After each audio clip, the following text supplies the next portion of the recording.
Este, este capítulo 1 de Números de la Biblia nos enseña, ¿no es cierto?, que los israelitas se habían convertido en una gran nación gracias a la bendición de Dios.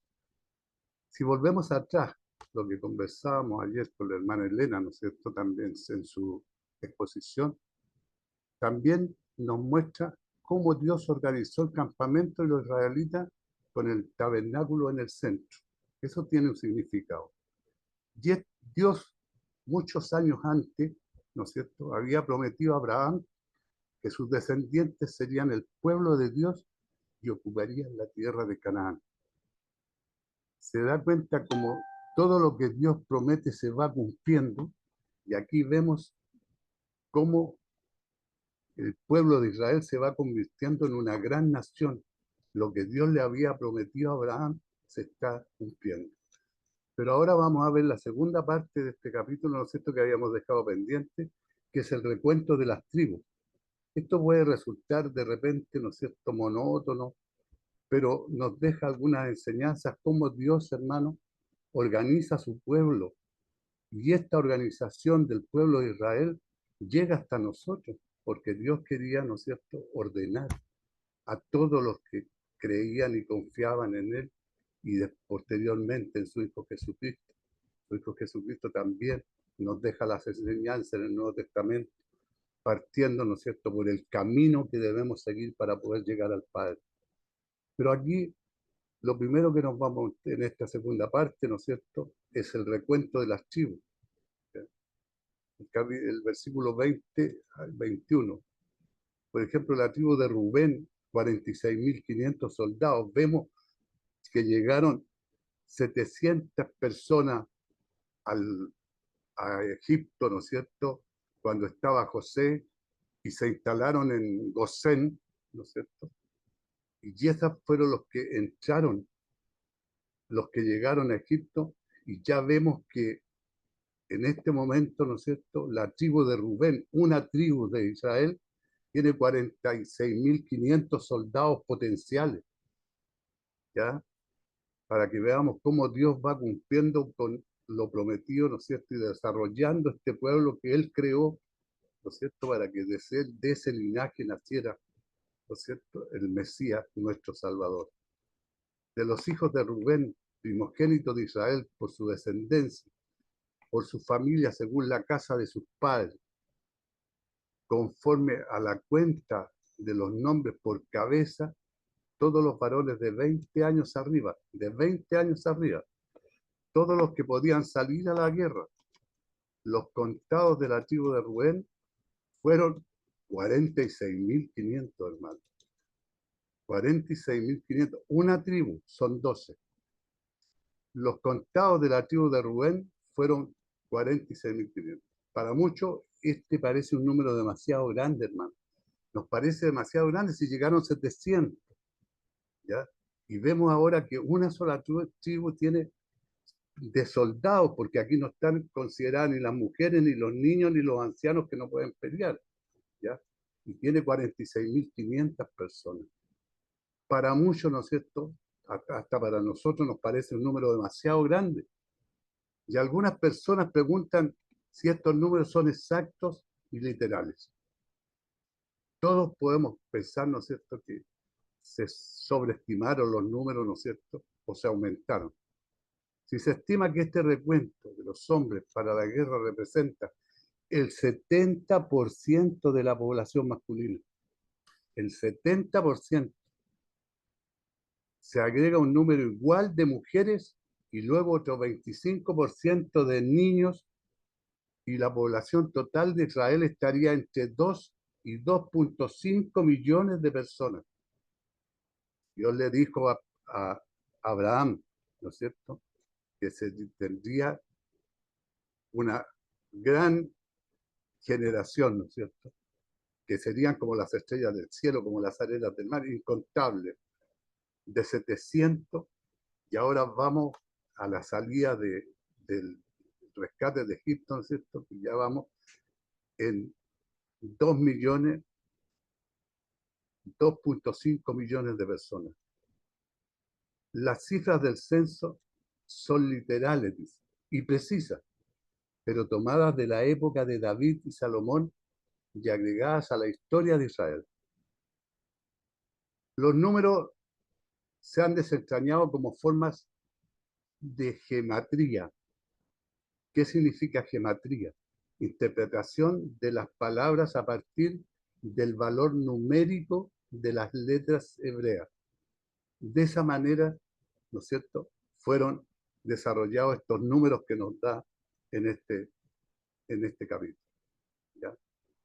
Gematría, interpretación de las palabras a partir del valor numérico de las letras hebreas. Le asignaban un número a cada letra hebrea. De acuerdo a esos números, ¿no es cierto?, se hacía la contabilidad. Las cifras del censo se malinterpretan, porque la palabra miles, elep, puede significar, hermano, un número diferente o tener una interpretación distinta. Pero esto nosotros nos abocamos, ¿no es cierto?, a lo que está escrito en la palabra y damos los números que la palabra nos indica. Las cifras del censo son simbólicas, dice. Las cifras del censo son exageraciones deliberadas y con un propósito. Pero esto lo dicen los estudiosos modernos, no lo que está escrito en la palabra. Las cifras del censo han sufrido de corrupción textual. Las cifras originales eran mucho más bajas, pero copistas posteriores las agrandaron accidental o intencionalmente. No lo podemos saber porque no tenemos cómo comprobarlo. Esta última idea no está respaldada por ningún manuscrito existente. Nosotros nos basamos en lo que dice la palabra. Si bien somos conscientes de las objeciones, es mejor confiar en el simple testimonio del registro bíblico, que es lo que le estoy diciendo yo. Nosotros confiamos en lo que dice la palabra. Seguramente Dios podría proveer para tal multitud en el desierto. Dios, para él nada es imposible. No le iban a faltar los medios para proveer, ¿no es cierto?, de alimento, que el vestuario que le siguiera sirviendo, el calzado, ¿no es cierto?, en el desierto a su pueblo. Las discrepancias ocasionales con respecto al registro de este número probablemente se debe a errores de los escribas, ¿ya? Porque 46.500, lo más probable es que estos números estén todos redondeados a la centena más cercana. Bueno, eso a nosotros nos da la certeza, ¿no es cierto?, de que la Biblia nos está hablando, lo hayan acercado a la centena o lo hayan rebajado, a nosotros nos da un estimativo, ¿no es cierto?, de personas que componían el pueblo y que ya era un pueblo grande, ¿no es cierto?, una nación grande, una generación grande, como Dios le había prometido a Abraham. Algunas razones desconocidas en el caso de la tribu de Gad, fue el séptimo hijo de Jacob y el primero de Silpa. ¿Ya? El versículo 22-23 dice: la tribu de Simeón, 59.300 soldados disponibles. De los hijos de Simeón, por su descendencia, por su familia, según las casas de sus padres, fueron contados conforme a la cuenta de los nombres por cabeza, todos los varones de 20 años arriba, todos los que podían salir a la guerra. Los contados de la tribu de Simeón fueron 59.300, hermano. ¿Se da cuenta cómo el Señor va cumpliendo su palabra? ¿Ya? De la tribu de Gad, 45.650 soldados disponibles. Los de los hijos de Gad por su descendencia, por su familia, según la casa de sus padres, conforme a la cuenta de los nombres, de 20 años arriba, todos los que podían salir a la guerra. Los contados de la tribu de Gad fueron 45.650.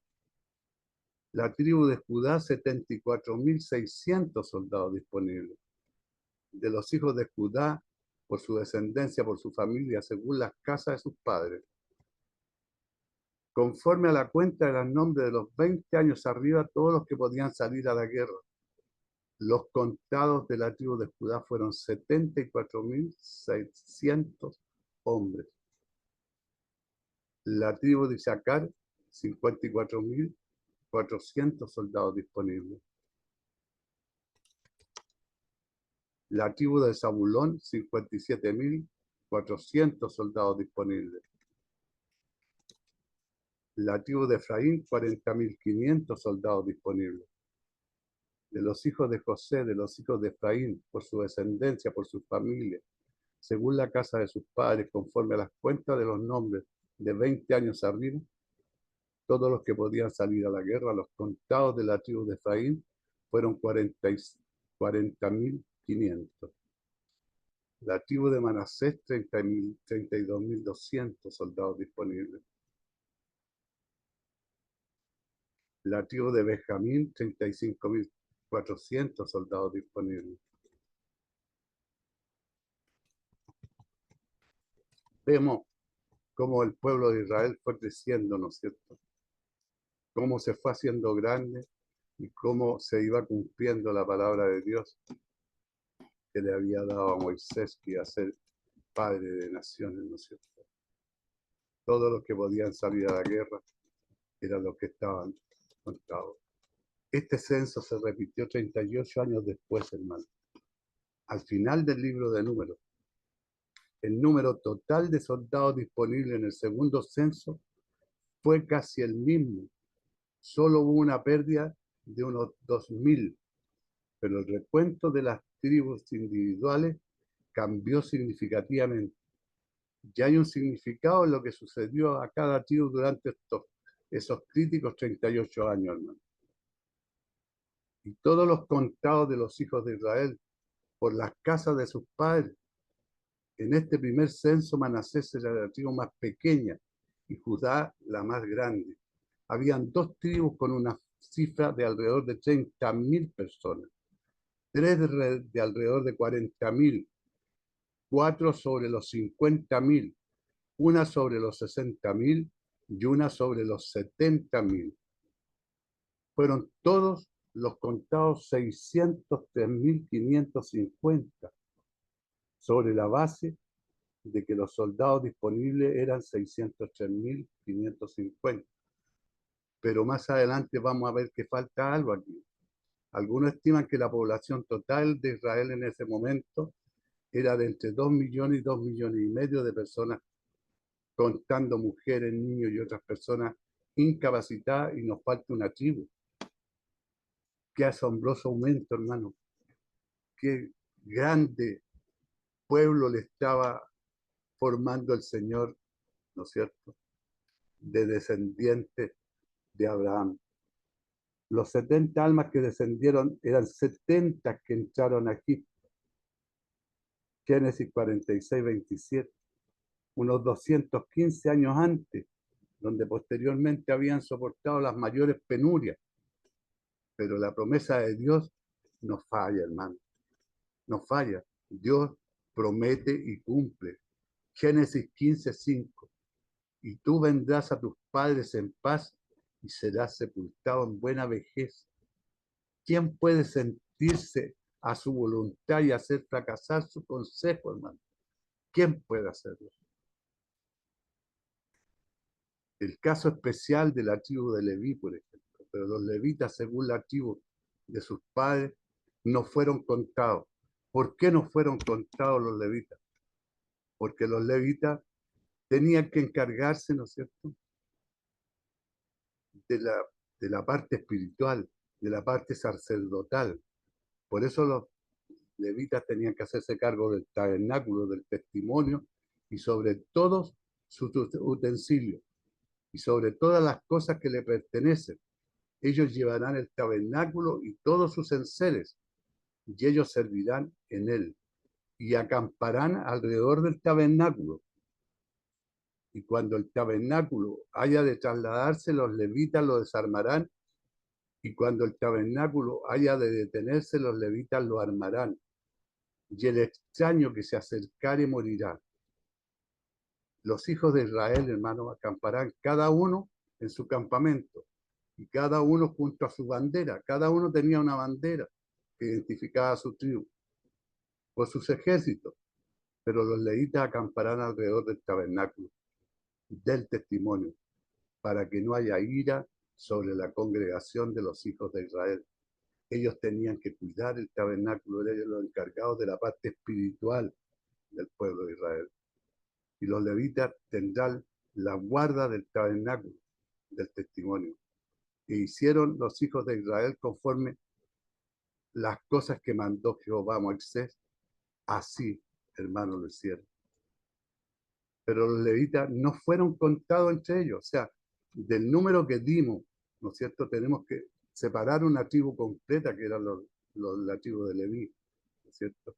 Que fue una tribu que nos vamos a ver más adelante cuando lleguen a la tierra prometida, no va a recibir tierra, sino que se va a dedicar solamente al sacerdocio. Debido a que este era un censo de soldados potenciales, la tribu de Leví no fue contada. Solo ellos, entre las tribus de Israel, no iban a la guerra. ¿Por qué? Porque tenían una responsabilidad especial, hermano, ante Dios, al estar encargados de los deberes sacerdotales de Israel. Ellos estaban encargados de la parte espiritual del pueblo de Israel. Unos con las armas y ellos con la parte espiritual, clamando, ¿no es cierto?, y haciendo todo lo que tenían que hacer para Dios. Solamente no contarán las tribus de Leví. También debemos ver que, como en el caso de Leví, hay algunas cosas que no pueden o no deben contarse. Israel tuvo que darse cuenta de que algunas de las cosas más importantes no se pueden contar. Hacer un inventario está bien, incluso es un primer paso necesario para organizarse, para la victoria y aferrarse principalmente, hermano, a las promesas de Dios. Pero siempre debemos hacerlo con el entendimiento de que algunos de los factores importantes, como lo fueron los levitas en Israel, no pueden contarse. Ningún inventario humano está totalmente completo. Y Dios siempre obra poderosamente a través de cosas que no se pueden contar. Yes. Él siempre obra poderosamente a través de estas cosas que no se pueden contar, a través de los levitas que no pudieron ser contados como soldados y de tantas otras cosas. Y aquí da instrucciones cómo van a acampar los hijos de Israel, acamparán, dice, cada uno en su campamento y cada uno junto a su bandera. Cuando Israel acampó alrededor del tabernáculo, fueron ordenados de acuerdo con el plan de Dios, ¿ya? Esto lo reveló el número 2, ¿no es cierto? El lugar de cada campamento estaría marcado por una bandera. Junto a su bandera, cada persona alineando según la división tribal o bandera. El rabino Rashi sugirió una bandera de color de acuerdo con el color de la piedra en el pectoral del sumo sacerdote. En Éxodo, hermano, 28, 17 al 21 nos dice: los levitas acamparán alrededor del tabernáculo. En la disposición del campamento de las tribus de Israel, los levitas eran los que estaban alrededor del tabernáculo. Cualquiera de las otras tribus de Israel tenían que pasar por el campamento de los levitas para llegar al tabernáculo. Como los seres vivientes, los ministros, entre los 24 ancianos, la congregación de los fieles y el trono. En Apocalipsis 4:4, Apocalipsis 4:4 para los que anotan. Y alrededor del trono habían 24 tronos. Y vi sentados en los tronos a 24 ancianos, vestidos de ropas blancas, con corona de oro en sus cabezas. Bueno, e hicieron los hijos de Israel conforme a las cosas que mandó Jehová a Moisés, así lo hicieron. Contar o hacer un inventario es un paso especial, ¿no es cierto? Un avance al prepararse para entrar en la tierra prometida. No nos olvidemos que el pueblo de Israel era un pueblo de esclavos, hermano. Ellos no estaban acostumbrados a planificar, a pensar. Ellos estaban acostumbrados a que los mandaran y les dijeran lo que tenían que hacer y ellos lo hacían. Pero aquí ellos tienen, para entrar en la tierra prometida, ellos tienen que pensar, planificar, organizar. Y eso es lo que está haciendo Dios con ellos en este capítulo. Israel tuvo que organizarse, porque Dios es un Dios organizado y se mueve a través de la organización, incluso cuando esa organización no se ve fácilmente.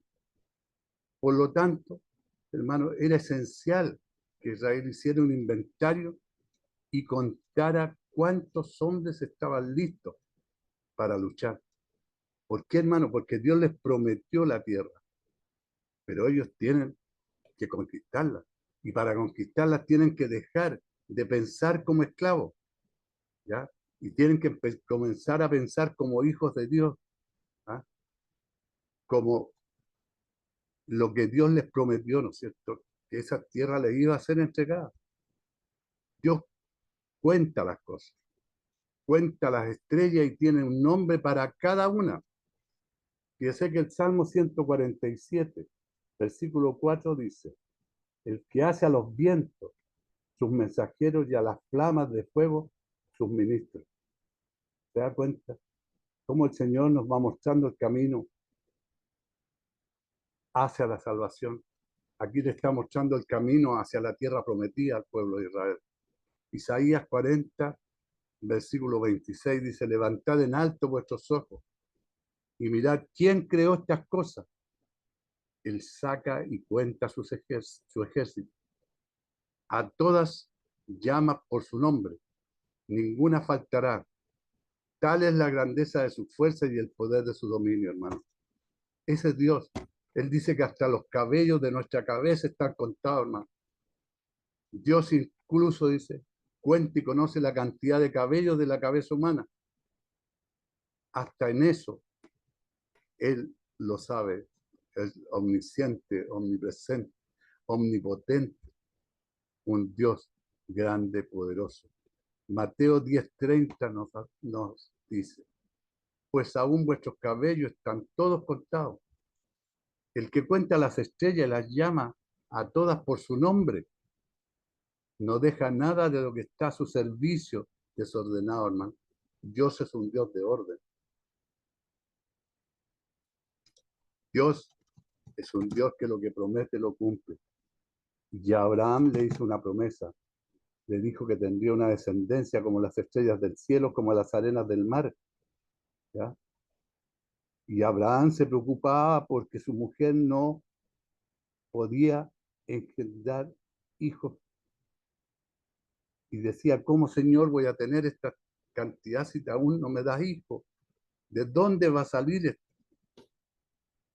Mi criado, dice, en una parte, ¿no es cierto? No me recuerdo el versículo en este momento, va a ser el heredero de lo mío.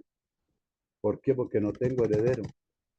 Pero el Señor le había hecho una promesa, ¿no es cierto? Y la promesa sería Isaac.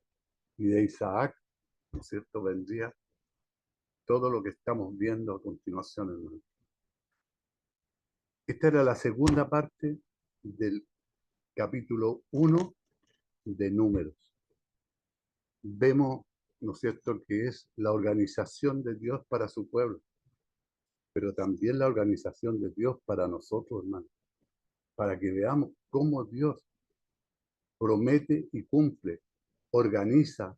Él no es un Dios desordenado, es un Dios ordenado, un Dios recto, un Dios, muchos dicen que hay dos dioses, que en el Antiguo Testamento un Dios malo y en el Nuevo Testamento un Dios bueno, pero no es así. Dios es un Dios justo, porque el día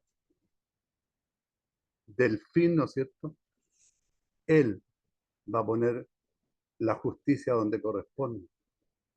Ahí vamos a saber, ¿no es cierto?, si hay un Dios bueno o un Dios malo. Solamente existe un Dios justo, un Dios de amor, pero que también es fuego consumidor. Y lo demostró con los hijos, ¿no es cierto?, del, del sacerdote, del, del,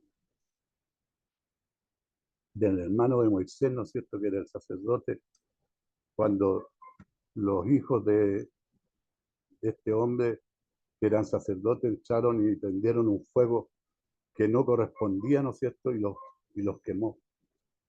Entonces podemos decir que Dios es amor, Dios es justo, Dios es un Dios de amor, un Dios que nos guía, un Dios de orden, no es un Dios de desorden.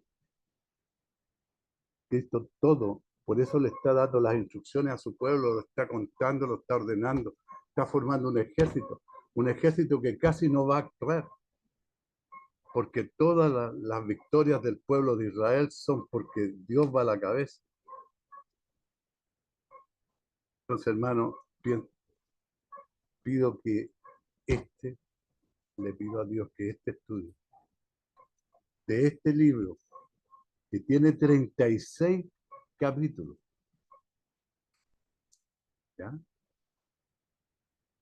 no sea un capítulo, o sea, un libro que nos vaya a desilusionar o nos vaya a aburrir. Vamos a buscar la manera de que sea lo más entretenido posible, ¿no es cierto? Y lo más, y la verdad ante todo. Que Dios los bendiga, hermano.